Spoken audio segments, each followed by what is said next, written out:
नमस्कार, educational news channel पर आपका स्वागत है। इंतजार खत्म हुआ तो परेशानियों ने आ घेरा। 69,000 शिक्षक भर्ती का बहुत सारे अभ्यर्थियों को इंतजार था।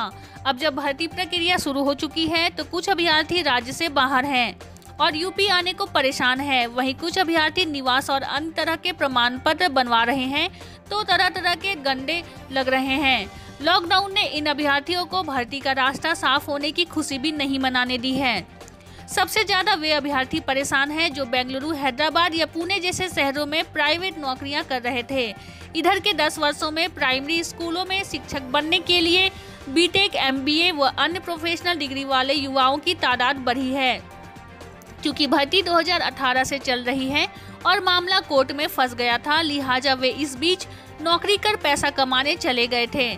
अब जब भर्ती खुली है तो वे जल्द से जल्द यूपी आने की फिराक में हैं। निजी वाहनों से पैसा बहुत लग रहा है और स्पेशल ट्रेन में रिजर्वेशन नहीं मिल पा रहा है। इससे उनकी परेशानी बढ़ती जा रही है। सोशल मीडिया के सहारे वे अपने साथियों से सलाह मांग रहे हैं और काउंसलिंग बढ़वाने की मांग कर रहे हैं। ये है परेशानियां।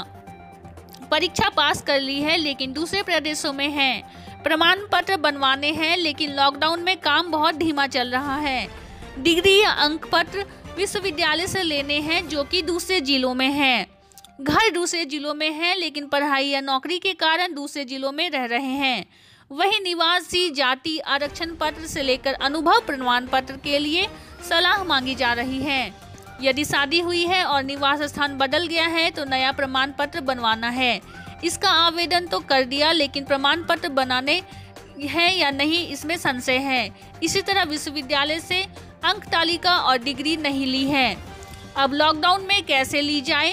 अभ्यर्थी जल्द से जल्द अपने कागज जुटाने में परेशान हैं। ऐसे में लॉकडाउन उनकी राह में रोड़े अटका रहा है कि वे दूसरे जिलों तक कैसे जाएं। भारतीय प्रौद्योगिकी संस्थान IIT गोवा ने नॉन टीचिंग स्टाफ के पदों पर वैकेंसी निकाली है।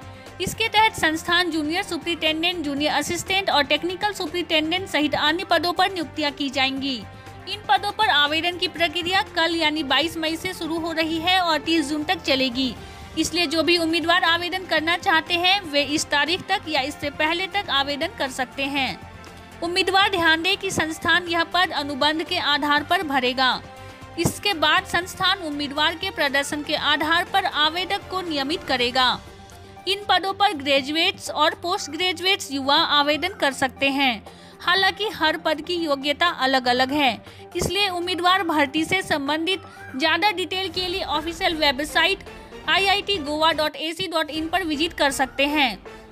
उम्मीदवार ध्यान दें कि संस्थान ने ऑफिशियल नोटिफिकेशन में स्पष्ट कर दिया है कि अगर शैक्षणिक डॉक्यूमेंट और कार्यानुभव के पर्याप्त दस्तावेज नहीं होंगे तो ऑनलाइन आवेदन पर विचार नहीं किया जाएगा।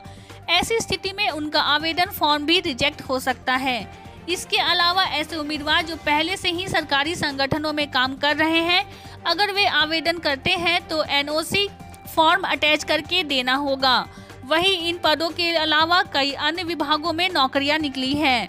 इनमें दिल्ली में स्थित दीनदयाल उपाध्याय DDU हॉस्पिटल ने विभिन्न विभागों में सीनियर रेजिडेंट के पदों पर वैकेंसी निकाली है। इसके तहत कुल 51 पद पर नियुक्तियां की जाएंगी। इन पदों पर आवेदन करने वाले उम्मीदवारों का सिलेक्शन इंटरव्यू के माध्यम से किया जाएगा।